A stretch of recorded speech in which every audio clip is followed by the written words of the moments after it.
হয়ে গেছে সব জায়গায় নাকি ঘুষপেটিয়া রোহিঙ্গা মুসলমান। কত রোহিঙ্গা মুসলমান বলছে? পশ্চিমবাংলাতেই নাকি 1 কোটি রোহিঙ্গা মুসলমান আছে। আচ্ছা, রোহিঙ্গা মুসলমান কাদের বলা?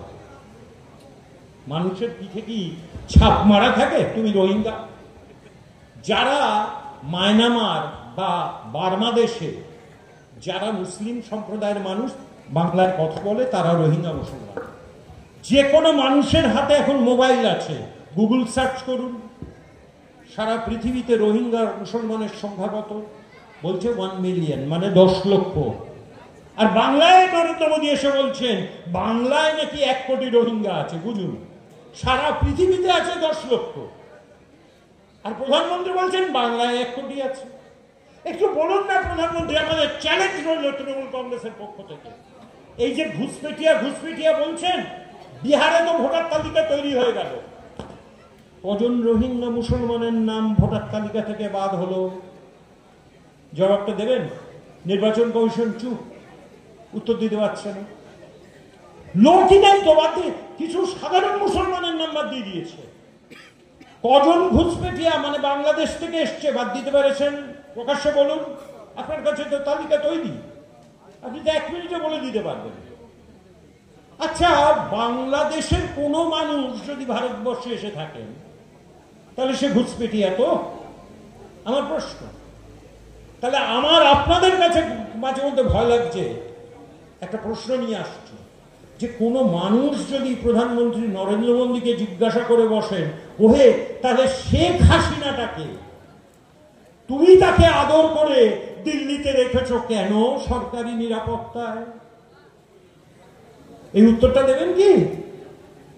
একদিকে নরেন্দ্র মোদী বলছেন ঘুষপেটিয়া, আর কোন মানুষ যদি প্রধানমন্ত্রীকে প্রশ্ন করে বলেন যে শেখ হাসিনাকে, উত্তর আছে দিল্লিতে রেখে দিয়েছেন তো, তাকে কি রাজনৈতিক পুনর্বাসন দেওয়া হয়েছে ভারতবর্ষে রাখার জন্য? পলিটিক্যাল অ্যাসাইলাম না। তাহলে বলুন যে পলিটিক্যাল অ্যাসাইলাম দিলাম। তাসলিমা নাসরিন কোথায় আছেন? দিল্লিতে। কোথাকার নাগরিক? বাংলাদেশ। তাকে প্রোটেকশন কে দিচ্ছে? ভারত সরকার। তাহলে নরেন্দ্র মোদী প্রোটেকশন দিলে তিনি কোনো ব্যাপার নেই, তিনি একেবারে বিশুদ্ধ ভারতীয়, সে যে দেশের নাগরিক। একটা পরিসংখ্যান কি বলছে জানেন কেন্দ্রীয় সরকারে? আপনারা অধৈর্য হবেন না, বোধহয় বক্তৃতাটা বড় হয়ে যাচ্ছে। যে ডক্টর মনমোহন সিং এর কংগ্রেস সরকার 10 বছর ভারতবর্ষের ক্ষমতায় ছিল, আমার হিসেব নয়, তৃণমূল কংগ্রেসের হিসেব নয়, কেন্দ্রীয় সরকার দিচ্ছে।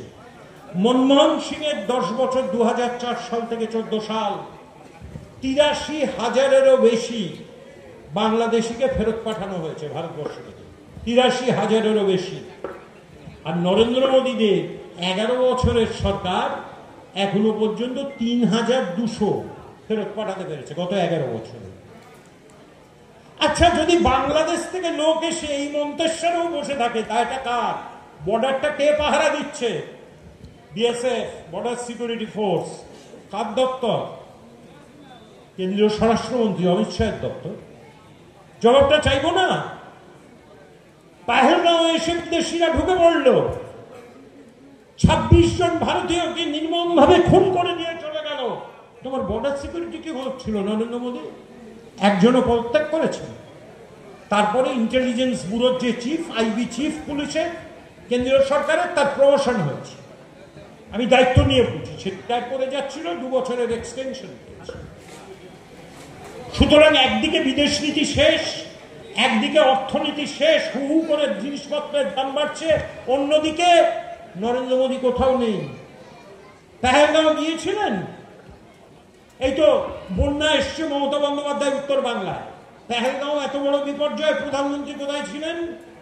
চলে গেলেন বিহারের মধুবনীতে।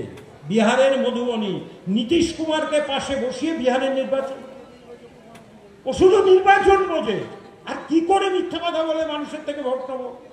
দরকার হলে টাকার থলি পৌঁছে দাও, দরকার হলে জ্ঞানেশ কুমারকে দিয়ে ভোটার তালিকা থেকে সব মানুষের নাম্বার দিয়ে দাও, কিন্তু আপনারা নিশ্চিন্তে থাকুন, অতন্দ্র প্রহরীর মতো আপনাদের রক্ষা করবেন মমতা বন্দ্যোপাধ্যায় এবং অভিষেক বন্দ্যোপাধ্যায়।